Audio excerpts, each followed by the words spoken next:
Hello, my friends. Hello, hello, hello, hello, hello. I am so excited to be able to share Midweek Empowerment with you. We are now in November. This is November. And of course, first Sunday's coming up. Got to push the catalyst, Everybody, we got to keep pushing forward, got to keep forging forward. I'm excited. As you can see, I'm wearing Jaguar stuff today because hey, you got to get a boys credit. They rocking and rolling, and I'm excited about everything. I'm excited about everything. So, if you don't know, I'm John Guns. I'm sure it's on the screen. I'm Bishop John Guns. Let me see. I'm the Dean of St. Louis Practical Theology. I'm the Senior Pastor of St. Paul Church, Jacksonville. I'm now the Senior Vice President of Global United Fellowship, led by Bishop Joe Peoples. I'm the founder and presiding prelate or CEO or whatever of Kingdom Fellowship International. I'm the founder CEO of I'm all this stuff, right? But most importantly, I'm the hubby of co-pastor Sanjanique, and I'm the proud daddy of 3 amazing, beautiful daughters, and I got son-in-law. I got 3 beautiful, amazing grandchildren. Now, why have I given you all of that? Because all of that is what I do, but it is also an expression of who I be. I didn't give you that as like a resume, right, to impress you, and you may or may not even be impressed. I get it. But I shared it because, you know, being a husband and a father and a G-daddy and being a pastor and an educator, an educational leader, and a global ecclesiastical leader, and all this stuff. While all that stuff is what I do, all of it should also be an expression of who I be. And that's really where I want to get today. So we're going to talk about, knowing who you are, becoming your identity. We're going to talk about being clear about your identity. You got to know your identity. You got to know who you are, because everything I'm doing is in alignment with who I am. I am a relational person. Everything I'm doing is in alignment with who I am. I'm a relational person. So it makes sense for me to be a husband. It makes sense for me to have children and grandchildren. It makes sense for me to be a pastor because I'm a relational person that places great emphasis on education, on training, on equipping. So it makes sense for me that I am the Dean of St. Louis Practical Theology, that I am an Episcopal leader. It makes sense that I'm doing this stuff because of who I am. I'm relational. I am a person who's committed to the equipping, training, and education of other people. I am serious about the work of Jesus Christ. I believe very strongly in institutions. I believe very strongly in the educational institutions. I believe strongly in Christian or religious institutions. I believe strongly in the institution of family. These things are who I am. And one of the things that the enemy does very well is get God's people outside of who they're supposed to be, and thus they start doing stuff that they're not supposed to do. Like, I'm not supposed to be a politician. That's just not who I am. I could run for political office. I don't know if I would win or not, but I'm not supposed to do that, right? I'm not supposed to be a doctor. I may be relational. I'm not supposed to be an attorney. I'm supposed to be in higher education. Clearly, God opened the door, but most importantly, it's where I am. I'm supposed to be working with pastors and churches and leaders. I'm supposed to be engaged through Operation Save Our Sons in the community. I'm supposed to do this stuff, but I'm doing it because of who I am. So who are you? So one of the things I want you to do is take about 10 seconds, 30 seconds, list all the stuff that you do. Like, where do you work and what do you do and what are your passions and and then ask a critical question. Am I doing who I be? Identity. Am I doing who I be? Okay, so Genesis chapter 1. Let's start with just kind of a very general understanding of Genesis chapter 1. And then I'm going to give you some pointers and some tips. Then I'm going to be done. Genesis chapter 1, verse 27, it says, so God created human beings, making them like himself. He created them male and female. Now, and then of course Genesis 2, says that the woman came from the man's, one was man's rib. And of course, those of us who sit in theological circles and that kind of thing understand that these are two different creation stories, right? They're two different creation stories that basically have the same outcome. Man and woman, right? Woman and man, right? Who were necessary for the sustainability in the economy and the creative infrastructure of God. Man and woman are the keys to the sustainability of the human race. Now, I want you to notice something. So God created human beings, making them to be like himself, making them in God's image. God created human beings, making them in God's image. This is important because your identity begins with your source, your origination. Frank and Quincy Guns were the reasons. Frank and Quincy Guns were the instrumentality God employed to get John Guns into the earth. But ultimately, they were conduits to bring me into the earth, reflecting the nature of God. Did you get it? You see the picture in the background? There it is right there. My mom and dad. Their goal was to bring me into the earth. God's goal was to bring me into the earth, right? So that I could be who I'm being for the good of humanity.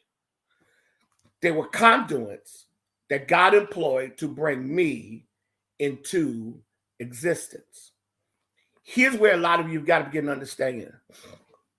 Your being starts with God, but there are others that God employed to bring you into existence so that you could live out being, and then you become a conduit of bringing others into the earth so that they can be, right?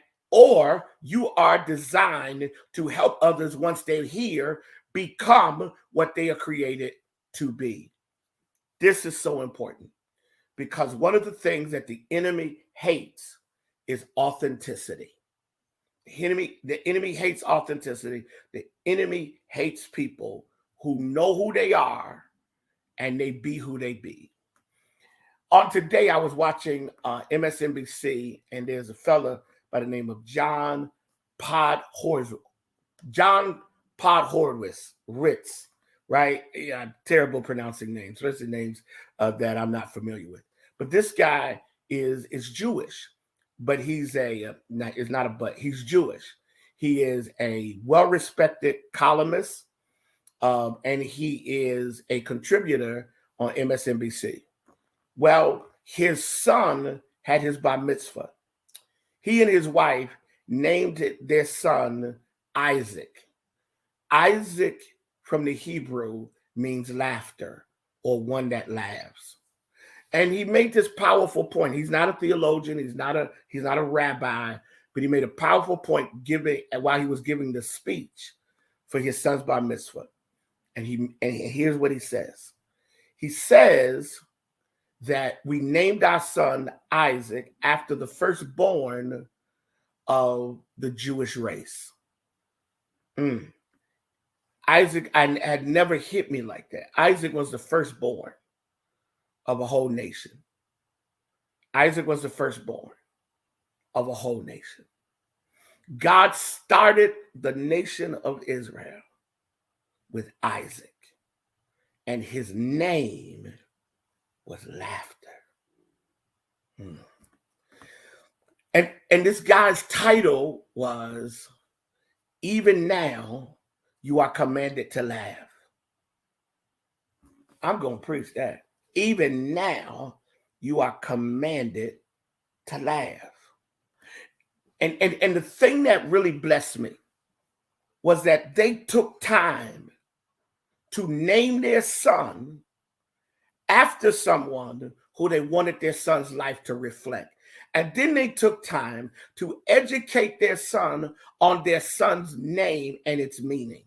Why is this important? Because your identity has to be far more than what you drive, who you date, where you live. Has to even be far more than the education or the accomplishments. Your identity is a unique shaping that has to be very much a part of how you understand your sense of being. And I wanted to take time today to do this because I want to send you into a place of reflection. Who are you? Why has God created you? You got to see your life as bigger than who likes you and who doesn't like you. You got to see your life bigger than who invites you into certain circles and who rejects you. Because sometimes rejection is a statement of your identity. And God is trying to get you, and God's trying to get me to grasp who we are. In First John, in John chapter 1, verse 12, you can write this down. John chapter 1, verse 12, it says, "Yet to all who did receive him, namely Jesus, to those who believed in his name, he gave them the right to become identity, the children of God." Identity. First Peter chapter 2, right? Beginning at verse 9. "But you are a chosen race, the king's priest, the holy nation, God's own people, chosen to proclaim the wonderful acts of God who called you out of darkness into his marvelous light." Identity.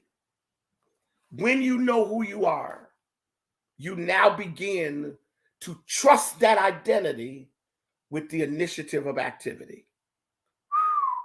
Wow. When you know who you are, you trust that identity with the initiative of activity. I initiate activity based upon identity. I initiate activity based upon identity. When you know who you are. When you know who you are. Again, and I use this phrase a lot, the enemy, Satan, opposition, malignant foe, whatever you want to call it. One of the accomplishments of the devil is distraction and inability to comprehend identity.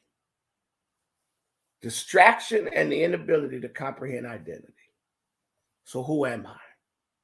Who am I really? Not the facade, not the makeup, right? Not the clothes, not the physicality or the physique. No, because some of that stuff is covers. Who am I really? This is where I want to conclude by asking you who you are and then giving you some steps. And I wrote them down. I wrote them down on my little pad, right? On how do you become clear about your identity? Here it is. First one, identify your value system. Or well, let me rephrase that. Identify your values through a system of beliefs. That's how I want to say it. Identify your values through a system of beliefs. What do I believe? Well, I believe that God created me. I believe that God created me with purpose. I believe that God created me with the purpose of being relational and being educational in intent and in behavior.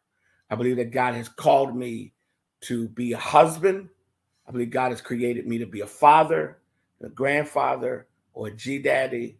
God has called me to be a pastor. God's called me to work in educational space.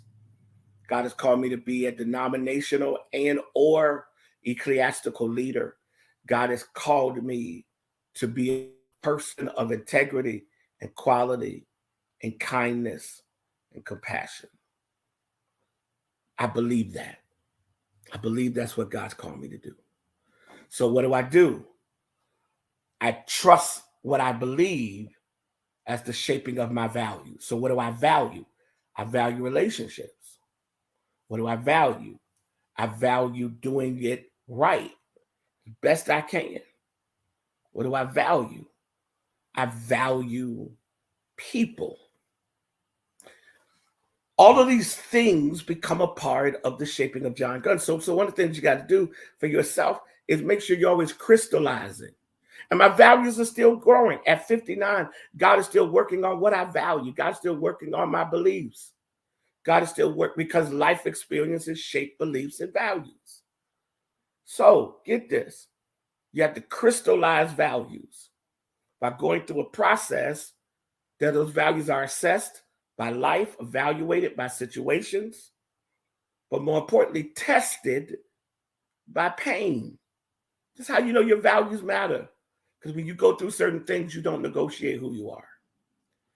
His second thing, you have to seek purpose. Gotta seek purpose. We were all created by God for a reason. Jesus in John chapter 6 says that I've been sent by God, my eternal parent, to do a work. And I must work while it is day, John 9. For no person knows when that work will be done or when the day will be done and I can no longer do the work. There is something extraordinary about the woman or the man who you can tell they're seeking purpose. They're just not going to school to go to school. They're just not working a job to work a job. They're just not, we were having a conversation with a couple of young people on actually, this week. And one of those young people was our youngest daughter and our middle daughter. And one of the things that co-pastor and I think we do pretty good is have healthy communication with our children. And one of the things that I've been very clear about with our kids, Alexis, Deja, and Taylor particularly, Claude inclusive, is that you got to seek purpose. But while you're seeking purpose, you have to understand that purpose can sometimes be fluent. Now, some people may not understand what I just said, so let me try to say it like this. You'll start something, and then God will shift you while you're still doing the thing that God wanted you, God had you initially doing.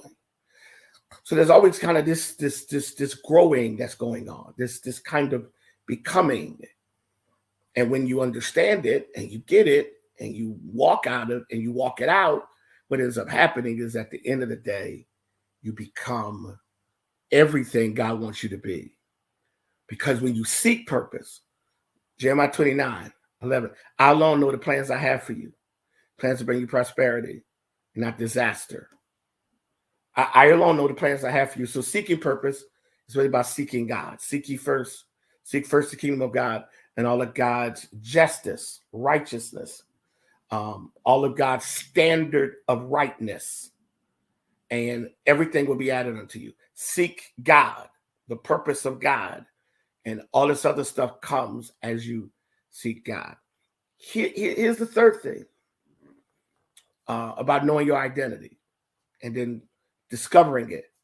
It's be authentic around people. Be authentically you around people. Be your authentic self.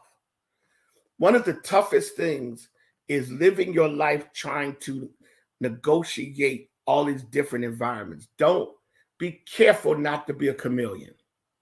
Wow. To be a chameleon means that you change colors in every environment. So one minute you're over here laughing, next minute you're over here mad, the next minute you're over here complaining, and you're just going with every culture you're in, every context, every climate. You're changing. Dangerous. Be your authentic self. Your authentic self may bring rejection, but be your authentic self. 4, confront negative thoughts. Philippians chapter 4, verse 8, it says, whatever you think, whatever's noble, true, just, think on these things. Confront negative thoughts because it will always impact identity. And then, and with confronting negative thoughts, add this to it and evict toxic people. Evict toxic people. 2 more. Set goals that reflect your design and desire. Set goals that reflect your design and your desire. Set goals that reflect your design and your desire. And then here's the final one. Live beyond. Live beyond. Yesterday I had an interesting moment where I was getting ready for Ellison Jones and had a situation where someone, made a decision that they weren't going to participate. So I got ready to send the responding email. And so I let my executive assistant hear what I was going to say. And she said, Dean, I don't think you need to say it like that. And I was like, I don't care what you say. I'm going to say it because they need to hear it. And it sounds a little petty. I said, yeah, well, it was petty how they handled it. Yeah, that may be true, but And so when I got ready to hit send, the Spirit said, pay attention. I know you want to respond, but pay attention what they're saying. And I took out the line and I sent it, and it was, but it was interesting. Living beyond means that you don't keep letting people draw you in. It's things people say. You could be on a vacation and someone can say something crazy to you. And you have to decide whether you're going to give away your vacation to this. You can be on your job and something happens, and you have to decide whether you want to give away a day on your job. You can be in your home and something is done, and you have to decide whether you're going to give away a night. You can be anywhere. You can be like, I was on a plane the other day, and this person made this very strange comment to me. And, for about 30 seconds, I'm sitting in my seat and I'm going, who is this person? Why would you say this? And then God said, give it away. The other day for E3, and you need to register. If you've not registered for E3, you register for E3 so you can get my messages every day. But for E3, I gave a, I wrote, let it go. Whatever it is, just let it go. So you have to live beyond. You will never know who you are if you always live in the mess. You got to live beyond. So I'm done. That's all I want to say, Dad. Listen, I need you to share this. I need you to share this. I need you to share this. This is powerful stuff. I need you to share it. I need you to go back and watch it. I need you to empower other people to take advantage of E3. As well, don't forget, every Monday, Conversation with Co-Pastor drops. It's her thoughts on Sunday, but it's powerful to hear them again. And, her book is still out there, Built on Ashes, amazing book. I'm very proud of my wife. I'm proud of who she is and proud of what she does.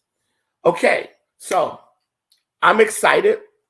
I'll see you Sunday. I'm still, man, you gotta get back to church. But anyway, I love you guys. Listen, give. Go to Cash App right now and give. If giving is on the screen, go to Cash App. We got Cash App. Give via Cash App, and let's be a blessing to the work that we do as a church. Be blessed, everybody. We will see you Sunday.